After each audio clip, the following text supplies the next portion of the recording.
In merito alle prossime elezioni di Agrigento, l'ex sindaco e già senatore Lillo Sodano condivide il progetto del candidato a sindaco Luigi Gentile, affermando: è concreto e di prospettiva, sarò al suo fianco, il suo appello nei miei confronti esprime una volontà politica seria e costruttiva.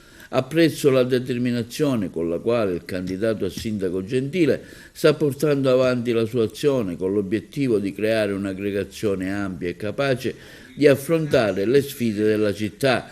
Il suo impegno si sta delineando come un progetto serio e di prospettiva, fondato su un programma concreto per lo sviluppo di Agrigento. Per la prima volta in questa campagna elettorale, afferma l'ex sindaco Sodano, ho apprezzato i toni e le idee basate per la sua candidatura. L'appello che mi ha rivolto l'ho trovato lusinghiero e al contempo un segnale di attenzione verso la città, la sua gente, che ha in me un punto di riferimento per un'amministrazione legata al fare e alle risposte concrete.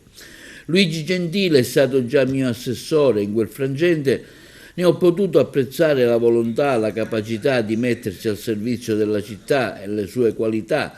Per queste ragioni, afferma l'ex sindaco di Agrigento Sodano, ritengo di poter mettere il mio impegno al suo fianco. Credo in una città che possa finalmente rialzare la testa dopo anni senza slancio e senza un progetto amministrativo orientato alla crescita.